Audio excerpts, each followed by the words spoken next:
Welcome back to Art with Michael. Today I'm going to be showing you the continuing development of Peter Falk. I'm reliably informed it's Falk, not Fork, as I said in my last video.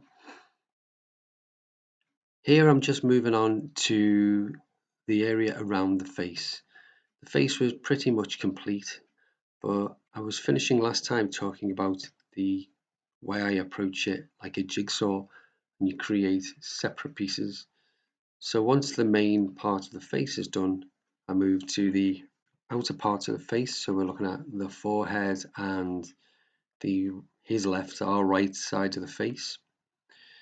A lot of this is just about getting shadows in place. The shadows are the things really that make it look three-dimensional, make it look like it pops out of the page a bit. I tend to start off with some indication of a almost line drawing and then work on making those lines disappear.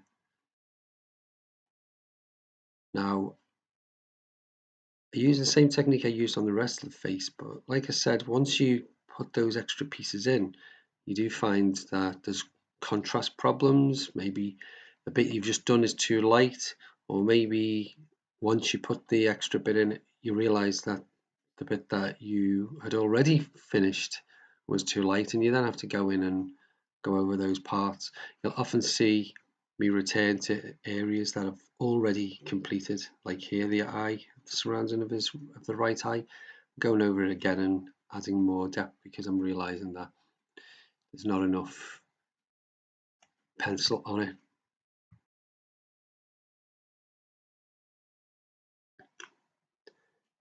As I was doing this, I started to realize parts seemed scratchy, certainly scratchier than I would like. If you notice the right hand side, things are relatively smooth, but on the left hand side, it's a little rougher. I haven't done many pencil drawings. Certainly, this is the first full pencil portrait, apart from the colour ones I've recently attempted, that I've done in almost 10 years. And I just while I was working on this, found my old folder with the old drawings on. Some of them I may show on a video, briefly talk about them.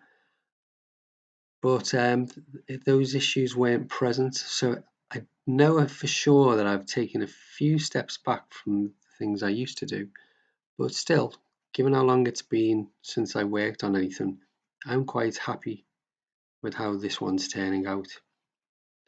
Moving on to the hand, and how the hand interacts with the face becomes an important factor. It almost looks like line art at this point, but as I start edging out the shading, it starts to get a much fuller three-dimensional look, particularly when I move in with the thumb, which is going to start underneath the hand, which is already in place. There's shadows across the thumb, and they've been created by the finger. There's the little finger that's in the front, and these sort of things really do add depth to those images. It's the type of thing that if you're going to attempt to draw something like this or something better than this, you really do need to spend a lot of time looking at the piece you're drawing from or the subject you're drawing from, really studying them, because there's many things that are not immediately apparent. A lot of this goes back to drawing in your childhood when you do a circle, because heads are basically circles, aren't they?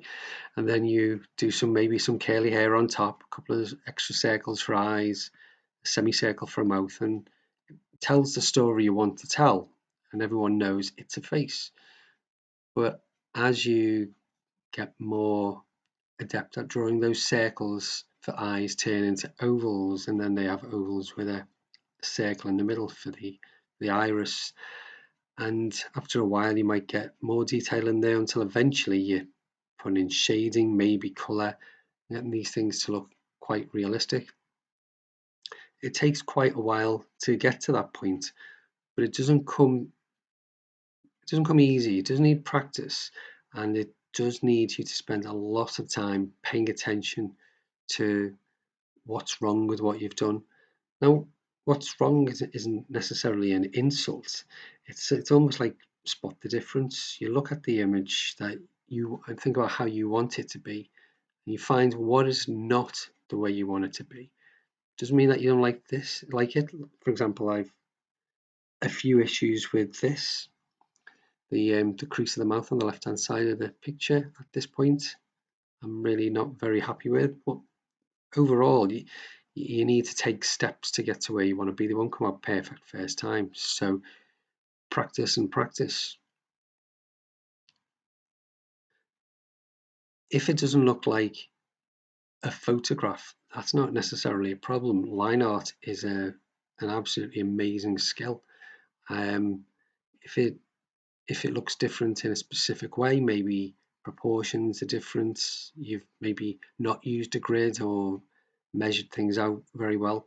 If that is your intent, that is absolutely fine, but you've just got to be aware, if you want to get better, what is it about what you've done that you don't like, and just try to improve one thing by a certain amount for the next drawing. That could be, I want the shading to be better on the next one. How much better? Maybe you just want it to, maybe you don't shade at all and you just want to have some shading next time. Maybe your shading is to, for example, on the left, I'm thinking next time I don't want any of the scratchier elements of the shading. But you pick one thing and you work on improving that on your next image.